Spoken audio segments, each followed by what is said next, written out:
What's going on, family? Marquise Mayo Sr. here for I'm Just Saying News. It's been a while, but we're back now with Chapter 2 of the Common Core series. And we're going to get right into it. Basically, this is going to be about the pros and cons of Common Core. And for those of you who don't remember or maybe didn't see the first video, which you can go to my YouTube page and check it out, or go to my blogger page and check it out, or my Facebook page and check it out. Basically, it is a standardization of tests and learning that is being instituted, has been instituted for students to achieve better. At least that's the goals of Common Core, is to increase achievement amongst students in America. So, I mean, there are a lot of advocates for it. There are a lot of people who are completely against it. And right now, there's a website here, parentsforpublicschools.org, and they just have a list of pros and cons. I'm gonna read you this list. I'm gonna put the link on the video so you can check it out for yourself, do a little bit of research for yourself. But and then after the video, I'm gonna give you a kind of a quick personal opinion as how I feel about the Common Core standards. I'm gonna start with the pros first. Number one, because the Common Core state standards are internationally benchmarked, our standards will be comparable to standards in other countries. Since the U.S. has fallen behind some countries over the past few years, many believe that CCSS, Common Core State Standards, will help improve the rankings with other countries. Number two, professional development for teachers and the entire education community will improve because all teachers will be teaching the same standards. Common Core state standards will cause states to save money on creating and scoring tests. Since all states that adopt CCSS will use the same standards, they can also share on the development of state tests. Common Core state standards assessments will cover multiple skills in each question and therefore will increase critical thinking and problem solving skills. With a tool to monitor students' progress throughout the year, Common Core state standards assessments will allow teachers to track a child's progress instead of making comparisons to other students. Since Common Core state standards will be used in most states, students with high mobility will be positively impacted. If they move from one state to another, their studies will match up better. Common Core state standards define what students are expected to learn, with the added benefit of students understanding what they are learning and why. The multi-assessment feature of the Common Core state standards will go well beyond choosing the right multiple choice answers. Students will have to come up with their own answers and defend them, ensuring the development of high-level thinking skills. Common Core state standards will increase rigor in the classroom. And the last one, Common Core state standards will allow for the same standards and assessment of those standards in most states. Previously, each state had their own standards and assessments, with some states adopting higher standards than others. This will bring all into the same standards and allow states to be compared accurately. Those were the pros. All valid points. And now we're going to get to the cons. It will take time for both students and teachers to adjust to the new Common Core state standards, and the transition will be difficult. CCSS will require new ways of teaching and learning. Right now, the Common Core standards are broad and not very specific, and it will take some time to achieve specificity. With higher level thinking skills, Common Core standards will cause academic rigor to start earlier than ever, even in pre-K. Many people do not see this as a good thing. Because Common Core state standards assessments will be online, school districts will be forced to spend more on technology and to be sure all students have access to these tools. Common Core state standards will lead to even more high-stakes testing. at a time when many parents are already fighting the overuse of testing and opting out their children.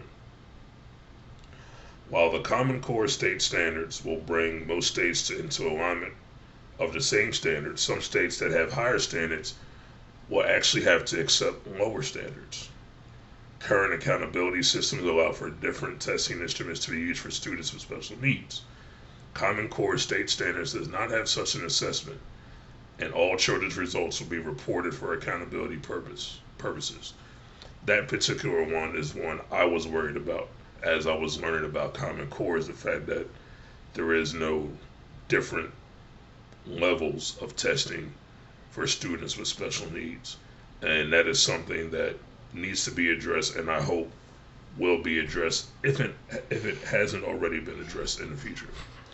Common Core state standards will require tools, technology, and textbooks that are aligned with the standards, thus making many current materials obsolete. This will be expensive to fix.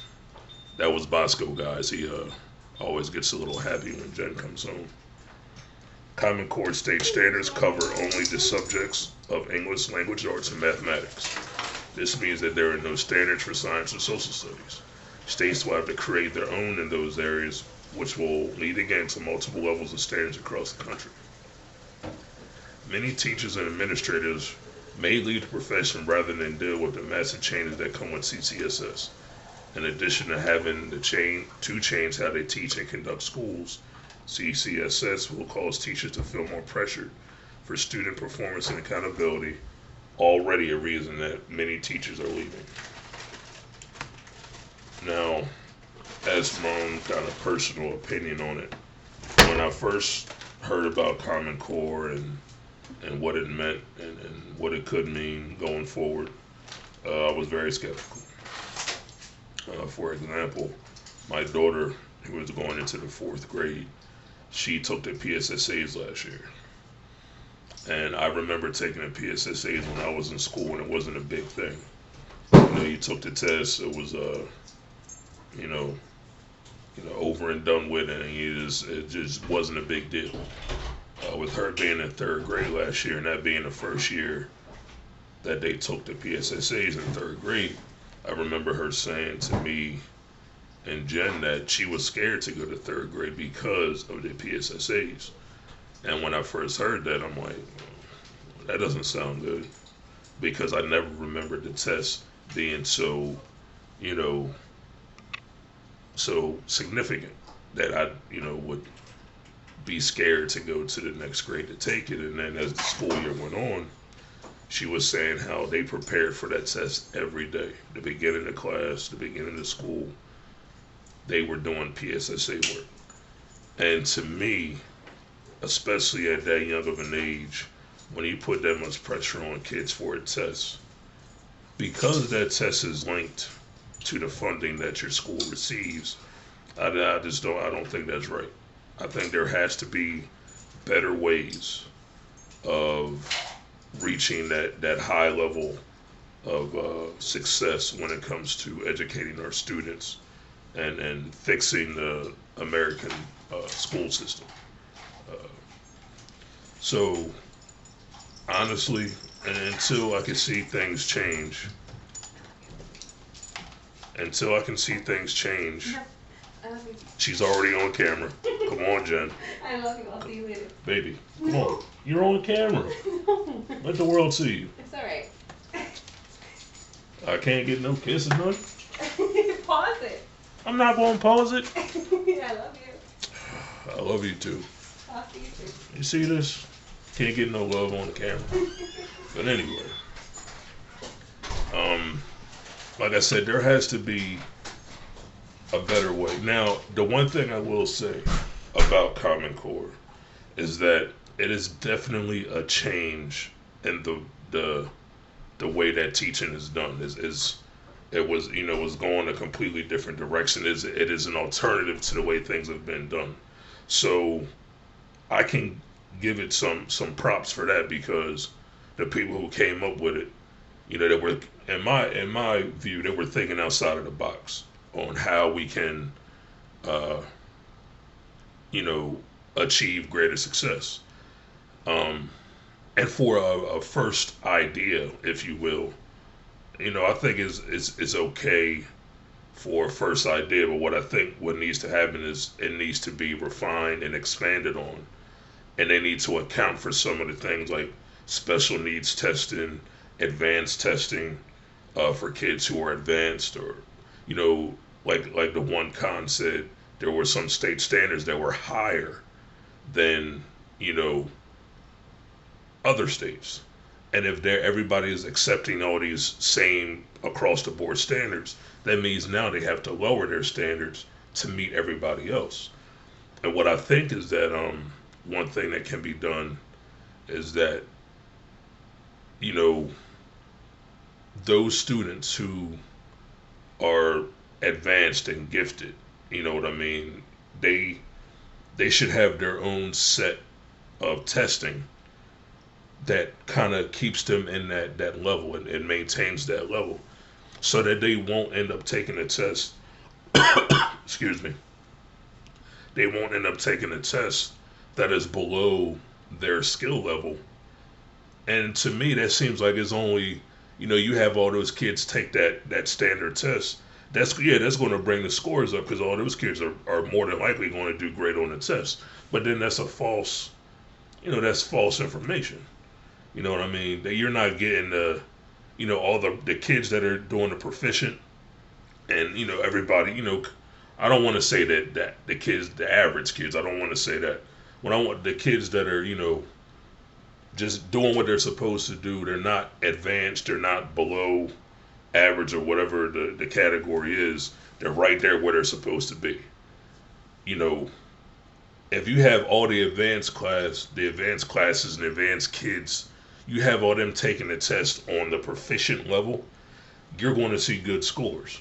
But it's not going to be based solely on the kids that are already on that level. It's going to be because there's a boost because, the advanced kids are taking the test. And the same thing with the kid, anybody with special needs or the kids who are, having a tougher time or whatever, who's usually or who are scoring below average or below proficient, they could pull the score down if they don't, have a level for them. Now, what I will say is, obviously, you don't want those kids to just keep testing at that low level because they won't be able to advance. Special needs is a different situation. But, the kids in regular, regular classes and all who are scoring below average, you don't want them to keep scoring below average. You want them to eventually move up to the proficient level. And you that's why I think all kids learn different. You know what I mean? It's kind of hard to set these standards saying everybody needs to meet these standards because some kids may not be able to grasp the concepts that you are now teaching if you're not teaching it in a way that they can understand. And you shouldn't force a kid to learn it a different way just to fit a standard. And understand, obviously there's more kids than teachers in the school system. So you can't teach a different way for every kid. But you can, that's where, after school help comes into play and tutoring and stuff like that. You find ways to help those kids, get to that next level. So that's just my personal thing about Common Core. I'm not a big fan of it. That could obviously change if things change with the program and we see some positive results coming from it. But that is going to end this video for the pros and cons of Common Core. As I said, I'll put the link to that site on the video so you guys can check it out. I'll also put my links on the video so you guys can check out all of my social media footprint, if you will. Check out my Facebook page and all that, and my blogger page. And the next video for the Common Core series will actually be specifically about Pennsylvania and PSSAs and the Keystone exams and things of that nature.